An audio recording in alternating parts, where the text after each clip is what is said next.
జిల్లాలోని గంభీరావుపేట దగ్గర ఐదుగురు గంభీరావుపేట నర్మాల ప్రాజెక్టు దగ్గర 24 గంటల క్రింద అంటే నిన్న ఉదయం ఒక ఐదుగురు చిక్కుకున్నారు. మానేరు వాగు అంటే అప్పరు మానేరు ఉధృతంగా ప్రవహిస్తూ ఉండటంతో వారంతా అటువైపే చిక్కుకొని ఉన్నారు. ఈ నేపథ్యంలో వారిని సురక్షిత ప్రాంతాలకు తరలించేందుకు 2 ఆర్మీ హెలికాప్టర్స్ రంగంలోకి దిగాయి. సో వారిని సురక్షిత ప్రాంతానికి తరలిస్తున్న దృశ్యాలను మనం ఏబిఎన్ స్క్రీన్ పైన చూస్తున్నాము. 24 గంటలుగా ఐదుగురు పశువులు మేపటానికి వెళ్ళిన ఐదుగురు అక్కడ మానేరు వాగుకు అవతలి వైపు చిక్కుకొని ఆర్తనాదాలు పెట్టారు. సో ఆర్మీ హెలికాప్టర్లో వారిని సురక్షితంగా తరలిస్తున్న దృశ్యాలను మనం చూస్తున్నాము. ఉదయం పూట అంటే నిన్న సాయంత్రం ఉదయం పూట డ్రోన్ సహాయంతో వారికి ఆహారాన్ని అందించారు. సో ప్రస్తుతం అయితే 2 ఆర్మీ హెలికాప్టర్స్ వారిని వరదల్లో చిక్కుకున్న ఐదుగురిని సురక్షిత ప్రాంతానికి తరలించాయి. సో కుటుంబ సభ్యుల ఆర్తనాదాలతో అటు కేంద్రము ఇటు రాష్ట్ర ప్రభుత్వం రెండూ కూడా వీరిని రక్షించేందుకు రంగంలోకి దిగాయి.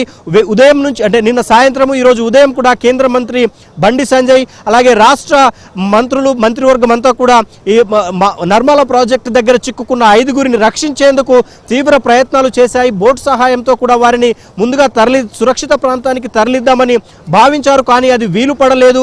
అయితే ఎందుకంటే బోట్ సహాయంతో అంటే బోట్లోకి ఎక్కిన తర్వాత వరద ఉధృతి మరింత పెరిగితే సో వాళ్ళు గల్లంతయ్యే ప్రమాదం ముందున్న నేపథ్యంతో పాటు వారు కూడా బోట్లో రావడానికి కొంత ఆసక్తి చూపలేదు అని తెలుస్తోంది. సో ఈ నేపథ్యంలో ఉదయం పూట ఆర్మీ హెలికాప్టర్లు రావడానికి కూడా కొంత వాతావరణం సహకరించలేదు. భారీగా వర్షం కురుస్తూ ఉండటమే దీనికి ప్రధాన కారణంగా తెలుస్తోంది. అయితే ఇప్పుడు కొద్దిగా వర్షం తగ్గటము వాతావరణం అలుకునించడంతో 2 ఆర్మీ హెలికాప్టర్స్ రంగంలోకి దిగాయి. సో వారిని సురక్షిత ప్రాంతానికి తరలించిన దృశ్యాలను కూడా సో మనం చూస్తూ ఉన్నాము.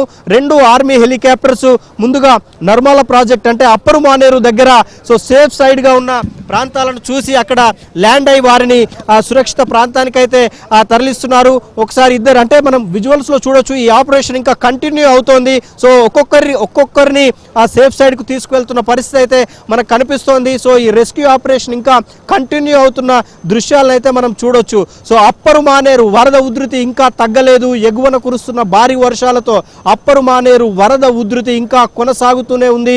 సో అనేక జిల్లాలకు మండలాలకు రాకపోకలు పూర్తిగా నిలిచిపోయిన పరిస్థితి అయితే మనకు కనిపిస్తోంది. సో నిన్న ఉదయం ఈ వరద ఉధృతి ఇలా ఉంటుందని తెలియక ఐదుగురు నర్మాల గ్రామానికి చెందిన ఐదుగురు మానేరు వాగుకి అవతలి వైపు చిక్కుకున్నారు. సో తమను సురక్షిత ప్రాంతానికి తరలించాలంటూ వేడుకున్నారు. దీంతో రాష్ట్ర అధికార యంత్రాంగం అంతా కూడా రంగంలోకి దిగి కేంద్ర ప్రభుత్వానికి వినతి అంటే కేంద్ర ప్రభుత్వాన్ని కోరింది.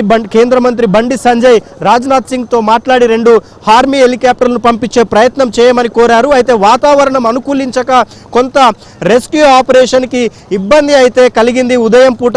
అయితే ఉదయం మరోసారి వారికి టాబ్లెట్స్ అలాగే ఆహారాన్ని కూడా అందించారు. సో ప్రస్తుతం రెస్క్యూ ఆపరేషన్ కొనసాగుతోంది. వరదల్లో చిక్కుకున్న ఐదుగురిని సురక్షిత ప్రాంతాలకు తరలించేందుకు 2 ఆర్మీ హెలికాప్టర్స్ 1 by 1 వస్తూ వారిని ఒడ్డుకు చేర్చే ప్రయత్నం అయితే చేస్తున్నారు. కొద్దిసేపటి క్రితమే కొద్దిగా వరద తగ్గింది, అయినా మళ్ళీ ఇంకా కంటిన్యూ అయితే అవుతోంది. సో మనం విజువల్స్ లో ఏబిఎన్ ఆంధ్రజ్యోతి స్క్రీన్ పైన ఎక్స్క్లూజివ్ గా చూడొచ్చు. సో ఉదయం నుంచి వారి కుటుంబ సభ్యులు తమ వారిని కాపాడాలని వేడుకున్నారు. సో ఎట్టకేలకు ఆ ఐదుగురిని ఆర్మీ అధికారులు సురక్షిత ప్రాంతానికి తరలించిన పరిస్థితి అయితే మనకు కనిపిస్తోంది. ఒక్కొక్కరిగా రెస్క్యూ ఆపరేషన్ ఇంకా కొనసాగుతోంది. మరో హెలికాప్టర్ కూడా ఇంకొకరిని ఆ హెలికాప్టర్లో ఎక్కించుకొని వారిని సురక్షిత ప్రాంతానికి తరలించే ప్రయత్నం అయితే జరుగుతోంది. సో మొత్తంగా 24 గంటలుగా తమను కాపాడాలని వేడుకున్న ఐదుగురు పశువుల కాపరులు అంతా కూడా ప్రస్తుతం సురక్షిత ప్రాంతానికి తరలి వెళ్తున్న దృశ్యాలను అయితే మనం చూడొచ్చు. సో ఆర్మీ హెలికాప్టర్స్ ద్వారా ఈ రెస్క్యూ ఆపరేషన్ పూర్తిగా సక్సెస్ అయిందని అయితే మనం చెప్పొచ్చు. సో అధికారులు రాష్ట్ర ప్రభుత్వము కేంద్ర ప్రభుత్వము చేసిన ప్రయత్నం అయితే పూర్తిగా సక్సెస్ అయినట్లుగా మనకు తెలుస్తోంది. సో వారంతా పైనుంచి చూస్తున్నారు. ఎందుకంటే ఉదయం అంటే నిన్న మధ్యాహ్నం నుంచి ఈ మధ్యాహ్నం వరకు కూడా జిల్లా కలెక్టర్ జిల్లా ఎస్పీ వేములవాడ ఎమ్మెల్యే ప్రభుత్వ విప్ ఆది శ్రీనివాస్ కరీంనగర్ ఎంపీ కేంద్ర మంత్రి బండి సంజయ్ వీళ్ళంతా కూడా ఈ రెస్క్యూ ఆపరేషన్ కొనసాగేందుకు ప్రయత్నాలు చేశారు. కుటుంబ సభ్యులు కూడా ఏబిఎన్ ఆంధ్రజ్యోతి ద్వారా తమ వారిని కాపాడాలని వేడుకున్నారు. ఉదయం పూట తమ వారి గోడును వెళ్ళబోసుకొని కన్నీరు మున్నీరుగా విలపించిన పరిస్థితి అయితే మనకు ఉంది. వారంతా సురక్షిత ప్రాంతానికి తరలారు. 2 ఆర్మీ హెలికాప్టర్ల ద్వారా వారు సురక్షిత ప్రాంతానికి అయితే తరలారు. మొత్తంగా వరద ఉధృతి ఇంకా కొనసాగుతోంది. రాకపోకలు పూర్తిగా స్తంభించిపోయాయి.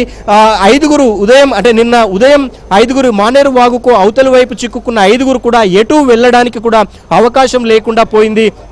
రాత్రంతా ప్రాజెక్టు మానేరు వాగుకు అవతల వైపే బిక్కుమంటూ గడిపారు. అందులో ఒకరిద్దరికి ఫుల్గా ఫీవర్ కూడా వచ్చినట్లు సమాచారం అందింది. అయితే వారికి టాబ్లెట్స్ కూడా ఉదయం పూట పంపించామని అధికారులు జిల్లా కలెక్టర్లు కూడా చెప్పిన పరిస్థితి అయితే మనకు కనిపిస్తోంది. రెస్క్యూ ఆపరేషన్ అయితే పూర్తిగా సక్సెస్ అయింది. 2 ఆర్మీ హెలికాప్టర్స్ రంగంలోకి దిగి 5 సేఫ్గా ఒడ్డుకు చేర్చాయి. 24 గంటలుగా ఆర్తనాదాలు పెట్టుకున్న వారంతా కూడా తమ కుటుంబ సభ్యులను కాసేపట్లో చూడబోతున్నారు. తమ వారు ఎలా వస్తారు, ఎప్పుడు చూస్తామంటూ కూడా వారంతా ఆవేదన చెందిన పరిస్థితి అయితే మనకు కనిపించింది. నర్మాల ప్రాజెక్టు దగ్గర ఆపరేషన్ పూర్తిగా సక్సెస్ అయింది. 2 ఆర్మీ హెలికాప్టర్స్ రంగంలోకి దిగి వారిని అయితే కాపాడాయి. వరద ఉధృతి ఇంకా కొనసాగుతోంది. అప్పరు మానేరు మరింత ఉధృతంగా ప్రవహిస్తోంది. కామారెడ్డి సిద్దిపేటలో కురుస్తున్న వర్షాలకి అక్కడి నుంచి వరద అప్పరు మానేరుకు పోటెత్తుతోంది. ఇంకా 1,00,000 క్యూసెక్కుల అవుట్ఫ్లో బయటికి వెళ్తుందంటే మనం పరిస్థితి అర్థం చేసుకోవచ్చు. వారికి కనీసం వారిని అంటే దూరంగా తమ వారిని చూస్తూ ఉదయం పూట అంటే 5 కుటుంబ సభ్యులు తమ వారిని చూస్తూ కొంత కన్నీరు మున్నీరుగా విలపించిన పరిస్థితి అయితే ఉంది. కనీసం ముందుకు రాలేని పరిస్థితి కూడా ఉండటంతో వారందరికీ ఆహారము అలాగే టాబ్లెట్స్ పంపించి కొద్దిసేపటి క్రితమే ఆర్మీ హెలికాప్టర్ల ద్వారా వారిని సురక్షిత ప్రాంతానికి అయితే తరలించారు.